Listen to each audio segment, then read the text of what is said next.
Hey, Laura J. and Michael Seegers here for episode 10 of the Michael and Laura Show, where today Michael will be guiding us through the lessons of the cosmic clock.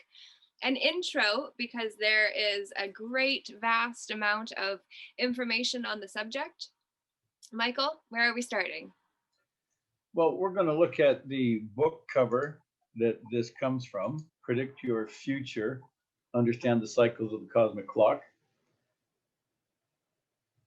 It's an extraordinary book. We actually have this book as a PDF, the complete text, and it's on our MeWe site in the files in the folder called Cosmic Clock, so anybody can download it. This book was created from a teaching that was delivered by Mother Mary at Mount Shasta in 1975. And it is an extraordinary science we're going to go into today, just scratching the surface, because I would suggest there's going to be at least 3 distinct layers. And each layer probably will require a year in between before we can peel away the next layer. We're going to talk today about your cycles of your personal karma and relate this to the electronic belt, because that's where we left off. But the cosmic clock goes much deeper, and it goes into your psychology and mastering your psychology, and it goes into your initiations on the path of ascension. And none of that is beginner's level material. Even this we find for most people a bit challenging, because there's a lot to learn. There's a lot of new terminology, a lot of concepts. So we'll start with the solar hierarchies. And you see them all named here, beginning at the 12 o'clock line, the hierarchy of Capricorn. And as you go clockwise around the wheel, you see what you would normally relate to as the signs of the zodiac. And anybody who knows anything about astrology would think that they're looking at the signs of the zodiac. In fact, these are the names of the solar hierarchies. And each hierarchy contains 144,000 cosmic beings who are involved in the energy at that point on the clock. As the divine director tells us, everything begins in Capricorn. And you move around the clock clockwise, so it's the reverse of the direction you would go if you were looking at the signs of the zodiac in astrology. And there's an interesting way that I've developed to understand this. And what I suggest is, first of all, in relation to the electronic belt, we would be standing at the center point of the circle. We would be looking forward at Capricorn, 12 o'clock line directly in front of us, 3 o'clock line Aries to our right, 6 o'clock Cancer directly behind us. But in astrology, we move through the zodiac in a counterclockwise fashion. And what I'm going to suggest is, if you imagine yourself now lying down on your back, and you're in the center of the cosmic clock, so your head is at Capricorn, and on the piece of glass that is above you, you're lying down with a sheet of glass over top of you, and standing on the sheet of glass, picture Saint Germain. He's standing at the center point looking down at you. For him, Aquarius, Pisces, and Aries are to his right, but you're lying down looking up at him. And Aquarius, Pisces, and Aries are to your left. And if you can hold that visualization for a moment and understand, as above, so below, that the material universe is a reflection of the spiritual world, but as a reflection, it is reversed. And that's why the cosmic clock appears to be the opposite of the zodiac. Now, that's just answering a question that comes up later. It's not anything you need to really know in terms of where we're going with charting the cycles. But the question always comes up in astrology. You start at Aries and you go counterclockwise through the circle. Why is that? Now you know why. Now we're going to look at the masters who sit on the cosmic clock. We're now looking at the masters on the 12 lines of the clock. We see at the 12 o'clock line, beloved great divine director on the 7 archangels. The divine director holds the divine pattern, the divine blueprint, and the divine plan for every soul on planet Earth. That's why he's at 12 o'clock, because everything begins in Capricorn. 1 o'clock line, we see beloved Saint Germain and the angelic hosts of light. 2 o'clock line, beloved Jesus, great hosts of Son of Masters, and so forth around the clock. So there is a solar hierarchy, and we're telling you who are the masters and the members of that hierarchy on each line of the clock. Then we have the qualities of the energy on the clock. Now these, obviously you're not going to memorize all these in the beginning, but later on it'll be necessary. You'll need to become very familiar with this. God power is the quality of the energy expressed at the 12 o'clock line. God love is at 1 o'clock, God mastery at 2, God control at 3, God obedience at 4, God wisdom at 5, God harmony at 6, God gratitude at 7, God justice at 8, God reality at 9, God vision at 10, God victory at 11. You will also notice that the clock, if we divide this into quadrants, we have the blue, pink, and yellow repeating in each quadrant. The first quadrant is the fire quadrant. It's the etheric body. The air quadrant, the mental body. The water quadrant, the emotional body. The earth quadrant, the physical body. And so the threefold flame expressing in the element of fire, the blue plume expresses the quality of God power. The pink plume expresses the quality of God love, and the yellow plume expresses the quality of God mastery. Moving into the air element, the blue plume is expressing the quality of God control. The pink expresses God obedience, and the yellow expresses God wisdom. In the water quadrant, the blue flame expresses as God harmony. The pink flame expresses as God gratitude. The yellow flame expresses as God justice. And in the physical quadrant, the blue flame expresses God reality. The pink expresses as God vision, and the yellow expresses as God victory. So you have the 12-fold expression of the threefold flame in the 4 quadrants of matter: fire, air, water, and earth. The 4 lower bodies that comprise our physical form are 4 interpenetrating force fields that are symbolically described as fire, air, water, and earth. And so people in astrology will be familiar with that concept. They'll say Leo is a fire element, Aries and Sagittarius are fire elements. And so the terminology is a little bit familiar, but for the most part, people don't understand that these elements combined together, all 4 interpenetrating force fields, make up the physical plane. And the threefold flame expressing through each element expresses as a particular quality that we see here.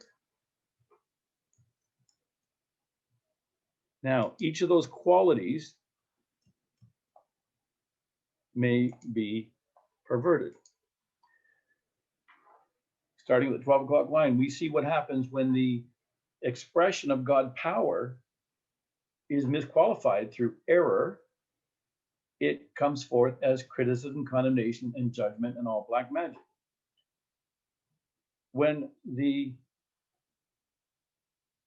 And that's the blue flame. And when the pink flame of love is misqualified through error, it expresses hatred, malice, dislike, and all witchcraft. And when the yellow flame expresses through error as doubt, Rather than wisdom, it expresses a doubt, fear, human questioning, and records of death. And these comprise what are known as malicious animal magnetism. Moving into the air element, ignorant animal magnetism, we see conceit, deceit, arrogance, and ego, disobedience, stubbornness, defiance of the law, envy, jealousy, and ignorance of the law. Coming into the emotional body, we have sympathetic animal magnetism, expressing as indecision, self-pity, self-justification, ingratitude, thoughtlessness, and spiritual blindness, injustice, frustration, and anxiety. And coming into the physical quadrant, delicious animal magnetism, the expressions of dishonesty, intrigue, and treachery, selfishness, self-love, and idolatry, resentment, revenge, and retaliation. These are the challenges that we face in our karma, in our psychology, in our personality. And when we come to understand that we are on the path of becoming an ascended master, and what we want to do is manifest the Christ consciousness, these are all the errors that we have to perfect. And we're going to talk now about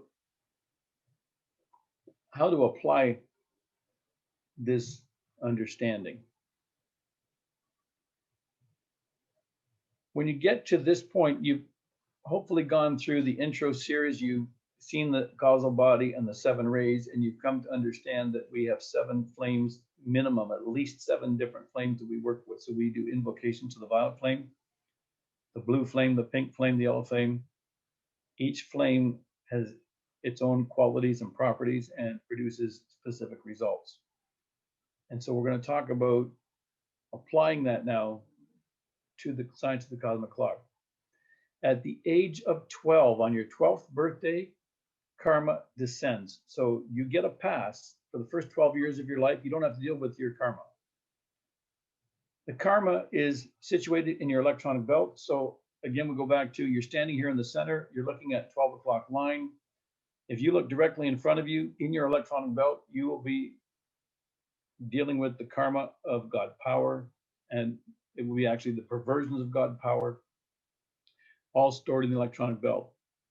And in this location in your electronic belt will be the perversions of God love and of God mastery, God control, etc. So this is a diagram of your electronic belt, and it's also a diagram of the timing of when that karma comes up to be dealt with.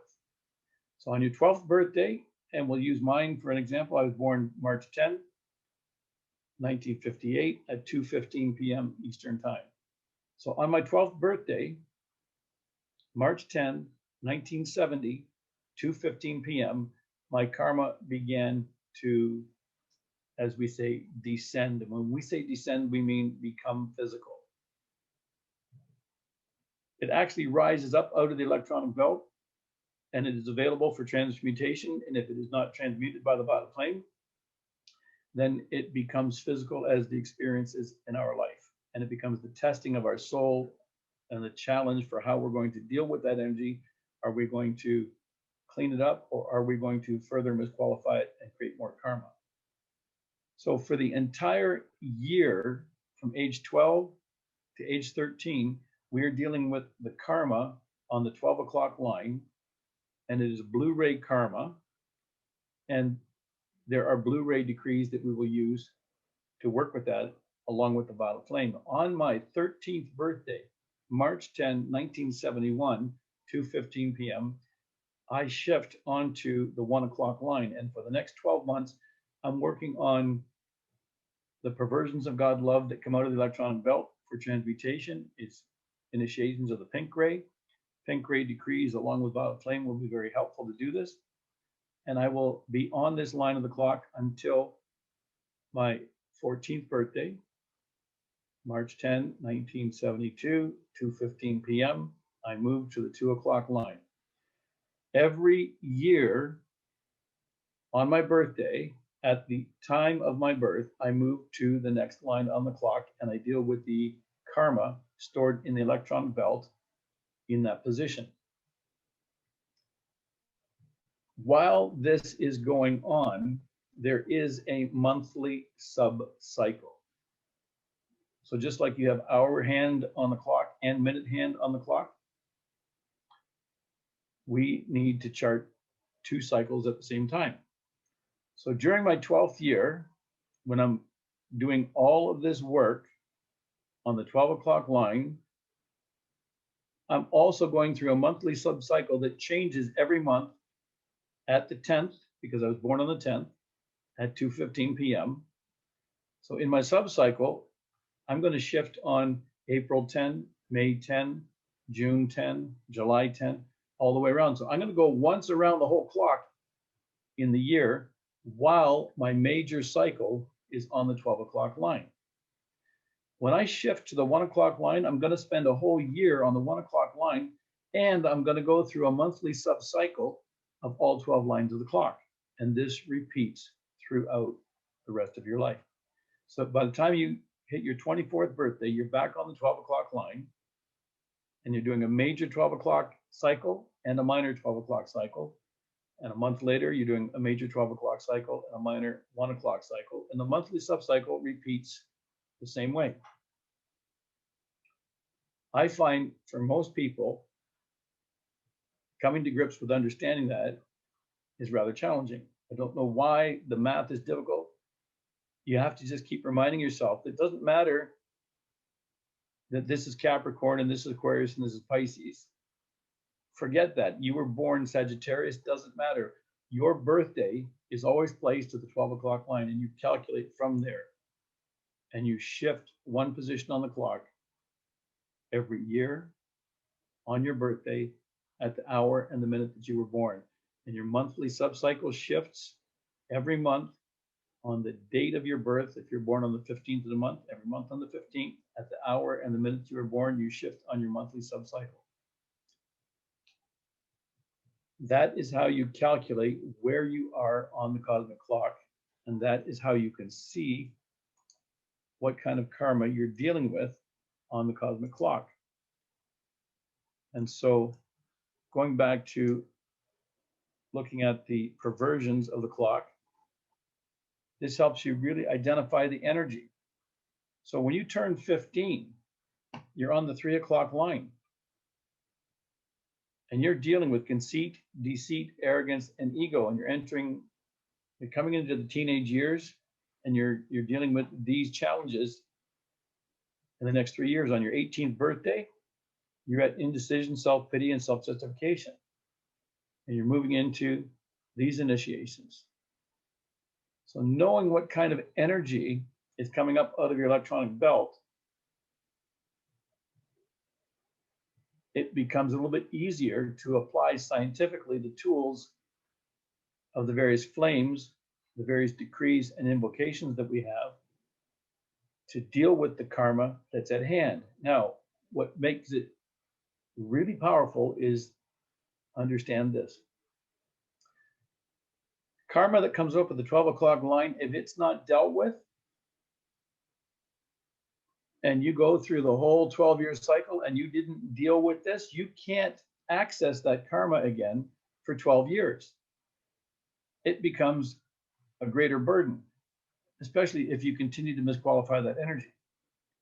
Because on your 13th birthday, a different doorway opens in your electronic belt, a different karma comes up to work with. And whatever you didn't deal with here, you missed the boat, you got to wait 12 years to get back there again. So understanding the cycles of the cosmic clock is profoundly powerful, because some people, not having this science, will just decree in general and not be specific. And we talk about, the masters teach, the more specific you are in the calls that you make and the decrees that you give, the more specifically you describe with the words what it is you are invoking, the more effective and powerful your decrees will be. So if you know that you want to decree to bind and transmute all criticism, condemnation, judgment, and black magic in your 12 o'clock line, and you're doing it at the time when that kind of energy is coming up for transmutation, you're going to clean that up in a hurry and not have to deal with it again. And if you fail to do that, that opportunity doesn't come around for 12 more years. So it's a very powerful science, and it takes a little bit of work, because most people won't be able to do this in their head. You're gonna have to sit down and draw charts and make diagrams and make notes And if you're like me, you do a spreadsheet and you record your work so you can keep track of it so that you can know where you are, because this also relates to the planetary cycles in your personal and planetary astrology. And very few people know how to chart that. And 1 in a million could do it in their head. You have to be serious, be a good student, get a pen and paper, and start to take notes. And that's why the book exists that we showed you, Charting Your Cycles on the Cosmic Clock. Predict your future, understand the cycle of the cosmic clock. About 400 and something pages. It's a textbook. It requires study. Along with the book, we have at least 50 or 60 hours of lectures available that go into this in depth. We've barely scratched the surface. We've probably gone too deep already for what we wanted to do today. But there's your intro to the cosmic clock. That's fantastic. Thank you very much for that, Michael. And in relation to the electronic belt and the causal body, essentially what we're doing by understanding and applying the cosmic clock teachings to the electronic belt is we're going through a new doorway with each of the different grids that we're stepping into within the cosmic. We carry the karma of all of our past lives in our electronic belt. And based on the cycles of the cosmic clock, karma comes up out of the electronic belt for us to deal with. So we're just gaining access to the understanding of the timing of that, what comes up, when it comes up. And knowing that, we can very effectively apply the tools of the science of the spoken word and invoke the flames of God to transmute and clean up that karma. And when we do that, that energy is then raised into our causal body and stored as a perfected energy, and it becomes a resource that we can draw upon in the future. So it's just cleaning up our karma much more powerfully, much more effectively, and much more rapidly. So we talk about the violet flame being a powerful tool, and this just amplifies 1,000-fold what the violet flame can do by knowing when and how to apply it. Absolutely. And we only have to transmute 51% of our karma in order to ascend in this lifetime. Which is a huge blessing, because 51%, you don't know how big that is. I often use the illustration of the Great Pyramid of Giza in Egypt. For most people, it would be an appropriate illustration to say that your karma is that big. And so if somebody gave you a pick and shovel and said, I need you to take down that pyramid block by block, and I'll give you 1,000 lifetimes to do it, you probably still wouldn't get it done. Most people who are good people, and those who have some kind of a spiritual focus in their life, and they pray or they meditate, or they spend time communing with self, with God, and they live a good life and they do good works, they're working with a pick and shovel. And when you bring in the violet flame, it's like bringing in a team of bulldozers. And you can actually get the job done in one lifetime. And then bringing in the cosmic clock, you just get the job done faster. Amazing. I wonder if I can sell it to my grandpa that way, because he's always watching Earth Movers on. Grandpa, can you move that much of your karma with all of these tools that are like bulldozers and Earth Movers? We just. But that's how fun. That's how big the project is. People don't know how much karma they have. People don't understand that we came into embodiment on the physical plane such a long time ago, millions and millions of years ago. And the divine plan that we had at the time was we were going to live 14 lifetimes, 7 as male, 7 as female, 1 on each of the 7 rays. 14 lifetimes, 1,000-year lifespan for each one. So in 14,000 years, we would ascend back to God. Well, 14,000 years, we never did. Here we are 5 million years later, and we're just lost with all the karma that we've created in the meantime. And it's that big. It's like the Great Pyramid. It's massive.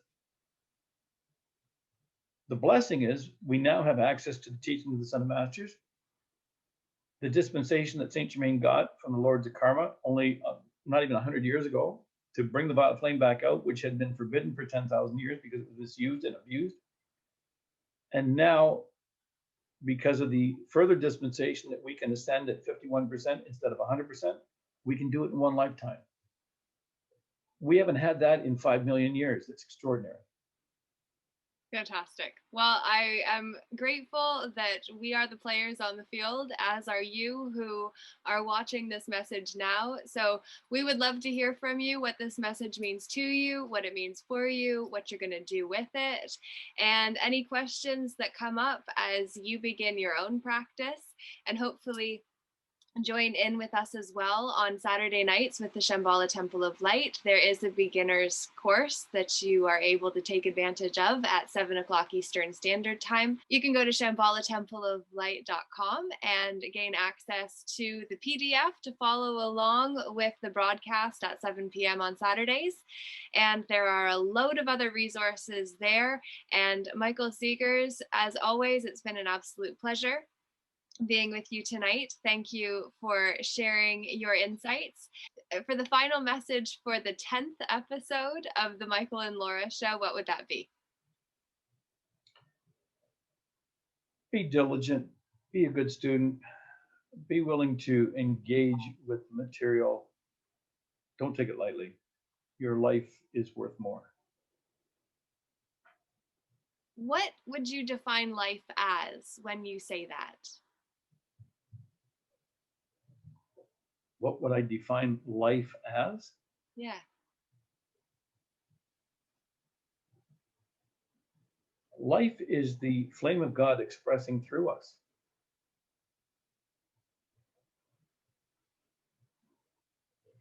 That is a powerful note to end on. So, to the God in you that is expressing through you, may you continue to shine brightly. And will you come to the next show that Michael and I do to help you become more familiar with the teachers who came before us all and who left some nuggets for us to be able to call on? Then please do join the Michael and Laura Show for episode 11 coming soon.